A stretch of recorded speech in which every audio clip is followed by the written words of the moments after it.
Hi friends, എല്ലാവർക്കും നമസ്കാരം. Learn ICT skill YouTube ചാനലിൻ്റെ പുതിയൊരു അധ്യായത്തിലേക്ക് എല്ലാവർക്കും സ്വാഗതം. ഇന്ന് നാം പരിചയപ്പെടുന്നത് ഗൂഗിൾ ഡ്രൈവിനെ കുറിച്ചാണ്. എല്ലാവർക്കും വീഡിയോയിലേക്ക് ഒരിക്കൽ കൂടി സ്വാഗതം. നാം പലപ്പോഴും കമ്പ്യൂട്ടറിൽ ചെയ്യുന്ന പല വർക്കുകളും ഫയലുകളായി നമ്മുടെ ലാപ്ടോപ്പിൽ അല്ലെങ്കിൽ കമ്പ്യൂട്ടറിൽ സൂക്ഷിക്കാറുണ്ട്. ഒരുപക്ഷെ ഈ ഫയലുകൾ മറ്റൊരു ആവശ്യത്തിലേക്ക് വേണ്ടി USB ഡ്രൈവിൽ അല്ലെങ്കിൽ പെൻ ഡ്രൈവിലൊക്കെ കോപ്പി ചെയ്ത് കൊണ്ടുപോകാറുണ്ട്. ചില അവസരങ്ങളിൽ നമുക്ക് കമ്പ്യൂട്ടറിലുള്ള ഫയലുകൾ മൊബൈലിലേക്ക് USB കേബിൾ ഉപയോഗിച്ചും ബ്ലൂടൂത്ത് വഴിയൊക്കെ നാം കോപ്പി ചെയ്ത് ഉപയോഗിക്കാറുണ്ട്.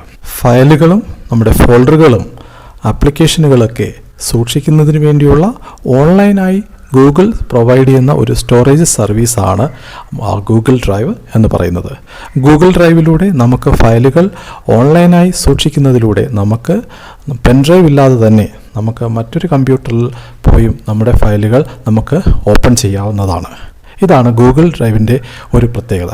കൂടാതെ ഇതൊരു ഓൺലൈൻ സർവീസ് കൂടി ആയതുകൊണ്ട് നമുക്ക് ഓൺലൈനായിരുന്നു കൊണ്ട് തന്നെ നമുക്ക് നമ്മുടെ ഫയലുകൾ മറ്റൊരാൾക്ക് ഷെയർ ചെയ്യാനും സാധിക്കും ഗൂഗിൾ ഡ്രൈവിലൂടെ. ഇപ്പോൾ ഗൂഗിൾ അക്കൗണ്ട് ഉള്ള എല്ലാവർക്കും പ്രൊവൈഡ് ചെയ്യുന്ന ഒരു ഫ്രീ സർവീസാണ്. ഏകദേശം 15 GB സ്പേസ് നമുക്ക് സ്റ്റോറേജിന് വേണ്ടി ഗൂഗിൾ നമുക്ക് പ്രൊവൈഡ് ചെയ്യുന്നുണ്ട്. അപ്പോൾ ചുരുക്കത്തിൽ ഫയലുകൾ, ഫോൾഡറുകൾ, മറ്റ് ആപ്ലിക്കേഷനുകളൊക്കെ സ്റ്റോർ ചെയ്യുന്നതിന് വേണ്ടിയുള്ള ഒരു ഓൺലൈൻ സ്റ്റോറേജ് സർവീസാണ് അല്ലെങ്കിൽ ഓൺലൈൻ സ്റ്റോറേജ് പ്ലാറ്റ്ഫോമാണ് ഗൂഗിൾ ഡ്രൈവ് എന്ന് പറയുന്നത്. നമുക്ക് എപ്രകാരം ഗൂഗിൾ ഡ്രൈവിലേക്ക് പോകാം എന്നും എങ്ങനെ ഫയലുകൾ അതിനകത്ത് അപ്ലോഡ് ചെയ്യാമെന്നും എങ്ങനെ ഷെയർ ചെയ്യാമെന്നും നമുക്ക് എളുപ്പത്തിൽ മനസ്സിലാക്കാം. എല്ലാവർക്കും വീഡിയോയിലേക്ക് ഒരിക്കൽ കൂടി സ്വാഗതം. നിലവിൽ നമുക്ക് ഗൂഗിൾ അക്കൗണ്ടിൽ ഒരു Gmail അക്കൗണ്ട് ഉപയോഗിച്ച് ഗൂഗിളിൽ സൈൻ ഇൻ ചെയ്ത് കഴിഞ്ഞാൽ നമുക്ക് വളരെ എളുപ്പത്തിൽ ഗൂഗിൾ ഡ്രൈവിലോട്ട് പോകാൻ എളുപ്പമാണ്. അതിനായി ആപ്ലിക്കേഷൻ എടുക്കുക. ആപ്ലിക്കേഷനിൽ നിന്ന് internet Google Chrome browser open ചെയ്യുക. ഗൂഗിൾ ക്രോം ബ്രൗസർ ഓപ്പൺ ചെയ്തതിന് ശേഷം നമുക്ക് പല രീതിയിലും നമുക്കിവിടെ ഗൂഗിൾ ഡ്രൈവ് എന്ന് ടൈപ്പ് ചെയ്തതിന് ശേഷം വരുന്ന സെർച്ച് റിസൾട്ടിൽ നിന്ന് നമുക്ക് പോകാം. അതിനുശേഷം നമ്മൾ സാധാരണ ഗൂഗിൾ ആപ്സിൻ്റെ ഒരു സിമ്പൽ ഇവിടെ കാണും. ക്ലിക്ക് ചെയ്യുക. ഗൂഗിൾ ആപ്സിൻ്റെ സിമ്പലിൽ ക്ലിക്ക് ചെയ്യുക. തുടർന്ന് നിലവിൽ Google docs, Google sheet, slides എന്നിവ എടുക്കുന്ന പോലെ ഇതിൽ ഏതെങ്കിലും ഒന്ന് എടുക്കുക. ഉദാഹരണത്തിന് ഗൂഗിൾ ഡോക്സ് തന്നെ നമുക്ക് എടുക്കാം.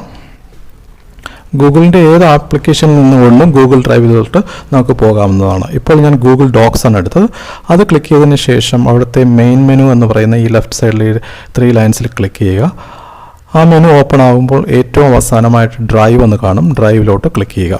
ഇവിടെ നമുക്ക് ഗൂഗിൾ ഡ്രൈവിൻ്റെ പ്ലാറ്റ്ഫോമിലോട്ട് വന്നു കഴിഞ്ഞാൽ നമുക്ക് കാണാൻ സാധിക്കുന്നത് നമ്മൾ എന്തൊക്കെയാണോ ഗൂഗിളിൻ്റെ ആപ്സ് ഉപയോഗിച്ച് ചെയ്തതല്ല. ഉദാഹരണമായി ഗൂഗിൾ ഷീറ്റ്സ് ഉപയോഗിച്ച് നമ്മൾ ഷീറ്റ്സുകൾ ഷെയർ ആക്കിയിട്ടുണ്ടെങ്കിൽ അത് സേവ് ആകുന്നത് നമ്മൾ ആ ട്യൂട്ടോറിയലിലൂടെ പരിചയപ്പെട്ടു. അത് ഗൂഗിൾ ഡ്രൈവിലോട്ടാണ് സേവ് ആകുന്നത്. ഗൂഗിൾ ഫോംസ് എന്തെങ്കിലും നമ്മൾ ചെയ്തിട്ടുണ്ടെങ്കിൽ അത് സേവ് ആകുന്നതും ഗൂഗിൾ ഡ്രൈവിലാണ്. അങ്ങനെ ഗൂഗിൾ ആപ്സിൻ്റെ എന്ത് ആപ്ലിക്കേഷൻ ചെയ്യുന്നത് ഗൂഗിൾ ഡ്രൈവിലാണ് സേവ് ആകുന്നത്. അപ്പോൾ അത് നമുക്കിവിടെ കാണാൻ സാധിക്കും. കൂടാതെ ഇവിടെ ലെഫ്റ്റ് സൈഡിൽ നമ്മൾ നോക്കുകയാണെങ്കിൽ ഇവിടെ സ്റ്റോറേജ് എന്ന് കാണിച്ചിട്ട് ഇവിടെ 117.6 MB ഓഫ് 15 MB യൂസ്ഡ്. അപ്പം ടോട്ടൽ 15 GB ആണ് നമുക്ക് ഇവിടെ ഉള്ളത്. അതിൽ എത്രയാണ് നമ്മൾ യൂസ് ചെയ്തതെന്ന് ഇവിടെ പറഞ്ഞിട്ടുണ്ട്. 117 MB യൂസ് ചെയ്തിട്ടുണ്ട്. അതിൽ മൊത്തം ഉള്ളത് 15 GB ആണ്. അപ്പോൾ നമുക്ക് ഗൂഗിൾ പ്രൊവൈഡ് ചെയ്യുന്ന ഗൂഗിൾ ഡ്രൈവിൽ നമുക്ക് ഫ്രീ ആയിട്ട് സ്റ്റോറേജിന് വേണ്ടി തരുന്നത് 15 GB ആണ്. അത് ഇവിടെ നമുക്ക് കാണാൻ സാധിക്കും. അപ്പോൾ ഈ ഒരു പ്ലാറ്റ്ഫോമിൽ നിന്നുകൊണ്ട് നമുക്ക് നമ്മുടെ ഫയലുകൾ അപ്ലോഡ് ചെയ്യുന്നത് എങ്ങനെയാണെന്ന് നമുക്ക് സിമ്പിളായിട്ടൊന്ന് പെട്ടെന്ന് മനസ്സിലാക്കാം. അതിനുവേണ്ടി വേറെ ചെയ്യേണ്ടത് നമ്മൾ ഈ ന്യൂവിൽ ക്ലിക്ക് ചെയ്യുക. ന്യൂവിൽ ക്ലിക്ക് ചെയ്യുമ്പോൾ ഇവിടെ ഫയൽ അപ്ലോഡ് എന്ന് പറയുന്നൊരു ഓപ്ഷൻ കാണും. അതിൽ ജസ്റ്റ് ക്ലിക്ക് ചെയ്യുക. ഇവിടെ ക്ലിക്ക് ചെയ്യുമ്പോൾ നമ്മുടെ കമ്പ്യൂട്ടറിൽ അല്ലെങ്കിൽ ലാപ്ടോപ്പിലുള്ള ഫയൽസ് ഏത് ഫയൽസാണോ നമുക്ക് ഒരു ഫയൽസ് അല്ലെങ്കിൽ ഒന്നിൽ കൂടുതൽ ഫയൽസും ചെയ്യാം. നമുക്ക് ഈ ഒരു ഫയൽ അപ്ലോഡ് ചെയ്യണമെങ്കിൽ ജസ്റ്റ് സെലക്ട് ചെയ്യുക, ഓപ്പൺ കൊടുക്കുക. ഇവിടെ വലതുവശത്ത് അതിൻ്റെ ഒരു പ്രോഗ്രസ് കാണും. സ്റ്റാർട്ടിങ് അപ്ലോഡ് എന്ന് പറയും. പെട്ടെന്ന് തന്നെ നമ്മൾ അപ്ലോഡ് ആയതിനു ശേഷം അപ്ലോഡ് കംപ്ലീറ്റ് എന്നിവിടെ കാണും. അതുപോലെ തന്നെ നമുക്ക് എപ്പോൾ വേണമെങ്കിലും മറ്റൊരു സമയത്ത് വേറൊരു കമ്പ്യൂട്ടറിലോ മൊബൈലിലോ ഇരുന്നു കൊണ്ട് ഇത് ആക്സസ് ചെയ്യാൻ പറ്റും എന്നുള്ളതാണ് ഇതിൻ്റെ ഏറ്റവും വലിയ. മാത്രമല്ല നമുക്കൊരു ഫോൾഡറോട് കൂടി തന്നെ നമുക്കൊരു ഫയൽ മാത്രമല്ല ഒരു ഫോൾഡറോട് കൂടി തന്നെ നമുക്ക് വേണമെങ്കിൽ അപ്ലോഡ് ചെയ്യാം. ഒരു ഫോൾഡറിനകത്ത് കുറേ ഫയലുകളുണ്ടെങ്കിൽ ഒരുമിച്ച് ചെയ്യാം. അതിന് ചെയ്യേണ്ടത് ഇവിടെ ന്യൂ ക്ലിക്ക് ചെയ്യുക. അതിനുശേഷം ഇവിടെ ഫയൽ അപ്ലോഡ് എന്നതിന് പകരം ഫോൾഡർ അപ്ലോഡ് എന്ന് കൊടുക്കുക. ഫോർ ട്യൂട്ടോറിയൽസ് എന്ന് കൊടുക്കുന്നു. അപ്ലോഡ് കൊടുക്കുന്നു. ഇവിടെ ഒരു 9 ഫയൽസേ ഉള്ളൂ. അപ്ലോഡ് കൊടുക്കുന്നു. ഇവിടെ വലതുവശത്ത് സ്റ്റാർട്ടിംഗ് അപ്ലോഡ് എന്ന് കാണിക്കുന്നുണ്ട്. ഇവിടെ അപ്ലോഡ് ആയിട്ടുണ്ട്. ഇവിടെ നമുക്ക് ശ്രദ്ധിച്ചു കഴിഞ്ഞാൽ ഞാൻ ഇവിടെ അപ്ലോഡ് ചെയ്ത ഫയൽസ് നിങ്ങൾക്ക് ഇതിലൂടെ കാണാൻ സാധിക്കും. ഈ ഒരു ഫയൽ ഇപ്പോൾ അപ്ലോഡ് ചെയ്തതാണ്. കൂടാതെ ട്യൂട്ടോറിയൽസ് ഒരു ഫോൾഡർ മുഴുവൻ ഞാൻ 9 ഫയലോട് കൂടിയ ഒരു ഫോൾഡറിന് ഞാൻ അപ്ലോഡ് ചെയ്തിരുന്നു. ഇതുകൂടാതെ ഞാൻ അല്ലാതെയും കുറേ നോട്ട്സുകളും ഇതൊക്കെ ഓൾറെഡി ചെയ്തു വച്ചിട്ടുണ്ട്. അപ്പോൾ ചുരുക്കത്തിൽ നമുക്ക് നമ്മുടെ ഫയലുകളും ഫോൾഡറുകളും ആവശ്യാനുസരണം അപ്ലോഡ് ചെയ്യാം.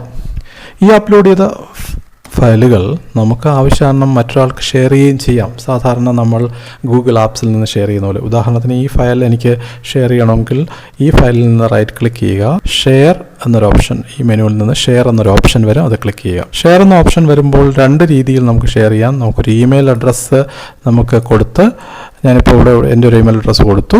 ഇവിടെ നമുക്ക് നേരത്തെ നമ്മൾ സൂചിപ്പിച്ച പോലെ എഡിറ്റർ എന്നുള്ള രീതിയിൽ കൊടുത്തു കഴിഞ്ഞാൽ നമ്മൾ ഷെയർ ചെയ്യുന്ന ഫയൽ അവർക്ക് മാറ്റം വരുത്താം. ഇമെയിൽ അഡ്രസ്സ് കൊടുത്ത് സെൻഡ് ചെയ്ത് കഴിഞ്ഞാൽ അങ്ങനെ ചെയ്യാം. അല്ല എങ്കിൽ നമുക്ക് ഗെറ്റ് ലിങ്ക് എന്ന് ക്ലിക്ക് ചെയ്തതിന് ശേഷം നമുക്ക് ഇവിടെ എനിവൺ വിത്ത് ലിങ്ക് എന്ന് കൊടുത്ത് ഇവിടെ നമ്മൾ പെർമിഷൻ എഡിറ്റർ എന്ന് കൊടുക്കുകയാണെങ്കിൽ അവർക്ക് ഈ നമ്മൾ അയക്കുന്നവർക്ക് മാറ്റം വരുത്തണമെന്നുള്ള ആഗ്രഹം ഉണ്ടെങ്കിൽ നമുക്ക് എഡിറ്റർ എന്നുള്ള രീതിയിൽ കൊടുക്കാം. അല്ലെങ്കിൽ ജസ്റ്റ് അവർക്ക് വ്യൂ ചെയ്താൽ മതി എന്നുള്ള രീതിയിലാണെങ്കിൽ വ്യൂവർ എന്നുള്ള രീതിയിൽ കൊടുക്കാം. അതിനുശേഷം നമുക്ക് ഈ ലിങ്ക് ക്ലിക്ക് ചെയ്തതിന് ശേഷം നമ്മൾ ഏത് രീതിയിലാണോ, വാട്സപ്പിലൂടെ ആണെങ്കിൽ വാട്സപ്പ് ഇവിടെ നമ്മുടെ ലാപ്ടോപ്പിൽ ഓപ്പൺ ചെയ്തതിന് ശേഷം ഈ ലിങ്ക് അവിടെ പേസ്റ്റ് ചെയ്ത് നമുക്ക് ഷെയർ ചെയ്യാം. ഇപ്രകാരം നമുക്ക് ഗൂഗിൾ ഡ്രൈവിൽ ഫയലുകൾ സ്റ്റോർ ചെയ്യുവാനും അവ നമുക്ക് മറ്റൊരു കമ്പ്യൂട്ടറിൽ ഇരുന്നു കൊണ്ടോ നമ്മുടെ മൊബൈലിൽ ഇരുന്നു കൊണ്ടോ ആക്സസ് ചെയ്യാനും അവ ഷെയർ ചെയ്യാനും വളരെ എളുപ്പത്തിൽ സഹായിക്കുന്ന ഒരു ഓൺലൈൻ സ്റ്റോറേജ് പ്ലാറ്റ്ഫോമാണ് ഗൂഗിൾ ഡ്രൈവ് എന്ന് പറയുന്നത്. ട്യൂട്ടോറിയൽ എല്ലാവരും നന്നായിട്ട് മനസ്സിലാക്കുക, നന്നായിട്ട് പ്രാക്ടീസ് ചെയ്യുക. നമ്മുടെ ചാനൽ ഇനിയും സബ്സ്ക്രൈബ് ചെയ്യാത്തവർ സബ്സ്ക്രൈബ് ചെയ്യുക, ബെൽ ബട്ടൺ എനേബിൾ ചെയ്ത് ഓൾ കൊടുക്കുക. വീണ്ടും പുതിയൊരു ട്യൂട്ടോറിയൽ കാണുന്നവരെ നന്ദി, നമസ്കാരം.